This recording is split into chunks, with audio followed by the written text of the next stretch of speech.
Bonjour à tous, il n'y avait pas foule devant les magasins Shein hier. Le géant de la fast fashion a ouvert une nouvelle boutique à Dijon, mais aussi à Limoges, Angers, Grenoble et Reims. Mais finalement, la grosse affluence attendue n'a pas été constatée. Moins de 10 personnes étaient postées devant le magasin à son ouverture vers 10h. Le BHV et la mairie n'avaient pas fait d'annonce en grande pompe pour éviter tout risque d'émeute ou de manifestation comme à Paris. On le rappelle, le partenariat entre le groupe chinois et BHV a suscité une levée de boucliers parmi les commerçants et une partie de la classe politique. Les opérations anti-drogue se poursuivent dans le Jura. Après Prémanon dimanche, Jevinger mardi, c'est en gare de Lons-le-Saunier que les forces de l'ordre se sont installées hier. Une opération qui s'inscrit dans la volonté de la préfecture du Jura de sanctionner les consommateurs de stupéfiants et notamment de cannabis. Plusieurs amendes forfaitaires délictuelles ont été dressées par les forces de l'ordre. En Bourgogne-Franche-Comté, l'industrie continue de reculer. La région est la deuxième de France où l'emploi industriel a le plus baissé ces 10 dernières années selon une étude publiée ce mardi par l'INSEE.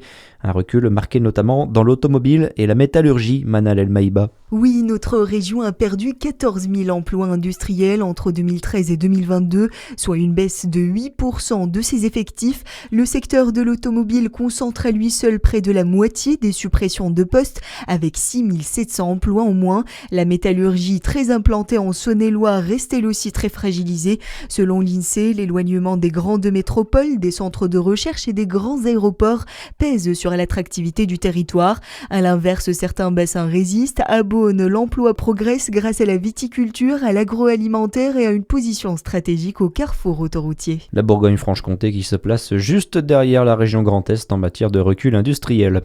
En France, faut-il réserver la vente de protoxyde d'azote aux professionnels ? C'est sur cette question que les sénateurs doivent se prononcer aujourd'hui au travers d'une proposition de loi. Alors que les accidents liés à ce gaz se multiplient, notamment sur les routes, le texte prévoit d'interdire la vente de protoxyde d'azote aux particuliers et la réserver aux seuls professionnels, notamment dans le milieu médical.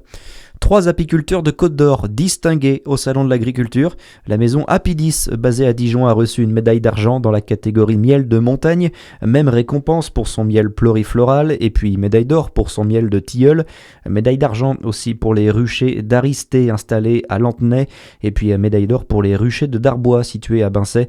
Des distinctions qui s'ajoutent à celles remportées par les viticulteurs, les liquoristes et les fromagers pour faire rayonner le terroir de Côte d'Or. Et puis en foot, après la qualification du Paris Saint-Germain en 8e de finale de Ligue des Champions, place à la Ligue Europa ce soir. Barrage retour, Lille joue sur la pelouse de l'Étoile Rouge de Belgrade. La tâche qui s'annonce difficile pour les Lillois car au match aller, les Serbes s'étaient imposés 1-0 sur la pelouse de Pierre Mauroy. Très bon après-midi à tous sur Fréquence Plus.